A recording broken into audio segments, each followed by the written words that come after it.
અમારી મેઇન માંગ એ છે કે અમારી વાત સાંભળવામાં આવતી નથી. દર વખતે દરેક કોલેજીસના સ્ટાઇપન્ડની વાત કરે છે કે આ કોલેજીસમાં આટલું સ્ટાઇપન્ડ ઓછું છે અને આટલું સ્ટાઇપન્ડ વધારે છે, પરંતુ જે કોલેજમાં સ્ટાઇપન્ડ વધારે છે એની વાત નથી કરતા. જેમ કે અમુક કોલેજીસ પ્રાઇવેટ કોલેજીસ છે, જેમ કે સ્મીમેર છે, એએમસી છે, એનડી દેસાઈ છે. એનડી દેસાઈ તો હાલમાં જ શરૂ થયેલ કોલેજ છે, તો પણ ત્યાંનું સ્ટાઇપન્ડ 18,200 આપવામાં આવે છે.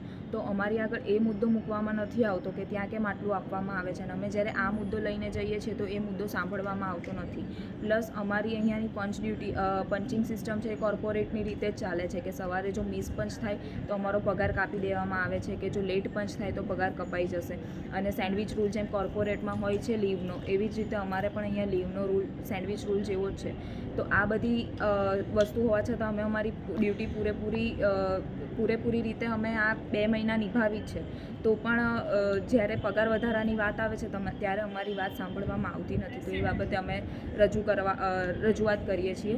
પ્લસ અહીંયાના રેસિડન્ટ અને જેઆર પણ જે અમને કામ સોંપે છે અને સર પણ જે કામ સોંપે છે, બધા કામ ઇન્ટર્ન્સ દ્વારા પૂરેપૂરી રીતે કરવામાં આવ્યા છે. આજ સુધી કોઈ રીતે ના પાડવામાં આવી નથી કોઈ ઇન્ટર્ન તરફથી કે ના અમે આ કામ નહીં કરીએ. તો પણ આ બધી બાબત હોવા છતાં થોડી અમારી રજૂઆત મેનેજમેન્ટ સાંભળે અને એના પર કાર્યવાહી કરે, એના પર અમે ઈચ્છીએ છીએ.